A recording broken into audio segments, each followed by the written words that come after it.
নমস্কাৰ বন্ধু-বান্ধৱীসকল, আপোনালোকক education for Assam চেনেলটোলৈ প্ৰথমতে স্বাগতম জনাইছোঁ। APDCLত পুনৰ পদ মুকলি হৈছে 376টাকৈ। তো ৰাতিপুৱাৰ এটা ভিডিঅ'ত মই AEGCLত অহা ভেকেঞ্চিৰ বিষয়ে কৈছিলোঁ, কিন্তু এইবাৰ আহিছে পুনৰ APDCLত।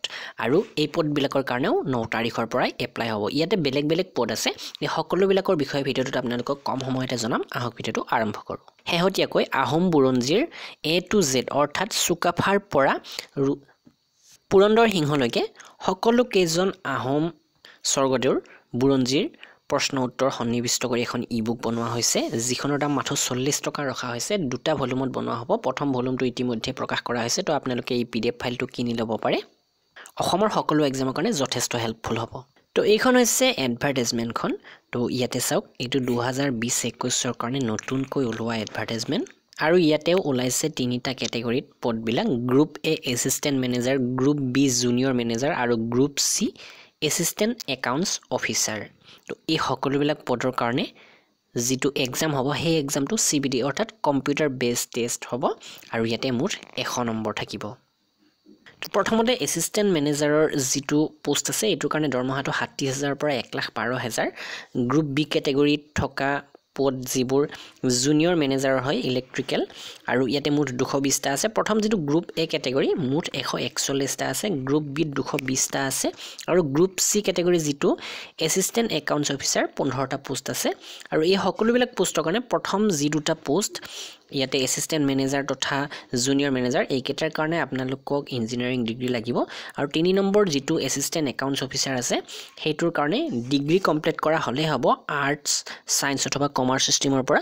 কিন্তু ইয়াতে আপোনালোকক এটা বিশেষ ছাবজেক্ট লাগিব। আৰ্টছৰ পৰা যদি কৰিছে, আপোনাৰ যদি মেথছ আছে অথবা আপোনাৰ ষ্টেটিষ্টিক্স আছে, তেতিয়াহ'লেহে আপোনালোকে এই পদৰ কাৰণে এপ্লাই কৰিব পাৰিব। আৰু মিনিমাম 55% পোৱা হ'ব লাগিব আপুনি ডিগ্ৰী লেভেলত। যদি BCom কৰিছে, আপোনাৰ কথাই নাই, আপোনালোকে নিশ্চিন্তকৈ ইয়াতে এপ্লাই কৰিব পাৰিব, বা ছায়েন্স ছিষ্টেমৰ কেণ্ডিডেটেও পাৰিব, কাৰণ মেথছ যদি তেওঁলোকৰ মেথছ আছে তেতিয়াহ'লে এপ্লাই কৰিব পাৰিব। তো পদবিলাকৰ কাৰণে এপ্লাই কৰোঁতে ইয়াতে এপ্লিকেশ্যন ফি এটা পে' কৰিব লাগিব আপোনালোকে। যদি আপোনালোক জেনেৰেল, OBC বা MOBC হয়, তেনেহ'লে 800 টকা পে' কৰিব লাগিব।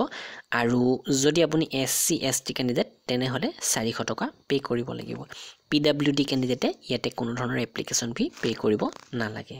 আৰু এই পদবিলাকৰ অনলাইন হোৱাৰ পাছতে এক্সাম কম দিনৰ ভিতৰতে অনুষ্ঠিত হ'ব। আৰু ইয়াতে যিহেতু অসম চৰকাৰে ইতিমধ্যে ঘোষণা কৰিছে ইলেকশ্যনৰ আগতে এইবিলাকৰ পোষ্টিং দিয়া হ'ব বুলি, APDCLৰ এইকেইটা পদৰ কিন্তু পোষ্টিং দিবই দিব। বাকী যি হৈছে হ'ব, আমাৰ যিখিনি 2000 পোষ্ট, সেইখিনিতো তেওঁলোকে কি কৰিছে ক'ব নোৱাৰোঁ। কিন্তু এই পোষ্টকেইটাৰ জুনিয়ৰ এছিষ্টেণ্ট বা ইয়াতে জুনিয়ৰ এছিষ্টেণ্ট নহয়, এছিষ্টেণ্ট মেনেজাৰ বা জুনিয়ৰ মেনেজাৰ, এইবিলাক পদৰ ৰিক্ৰুটমেণ্টটো অতি খৰতকীয়াকৈ হয়। ইয়াৰ আগতেও যিখিনি ওলাইছিলে সেইখিনিও 6 মাহৰ ভিতৰত কমপ্লিট হৈ গৈছিলে।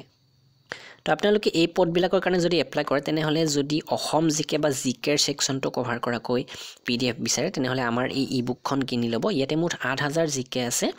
8000 জিকে বুলি কওঁতে ইয়াতে একচুৱেলি পূৰ্বৰ 10খন পেপাৰ আছে, তাতে মেথছো পাব আপোনালোকে। আৰু অসম জিকে প্ৰায় 1500মান প্ৰশ্ন উত্তৰ আছে। সকলোখিনি যথেষ্ট হেল্পফুল। তো আমাৰ ষ্ট'ৰ education for assam.stores.instamojo.com পৰা আপোনালোকে এইখন কিনি ল'ব। ধন্যবাদ।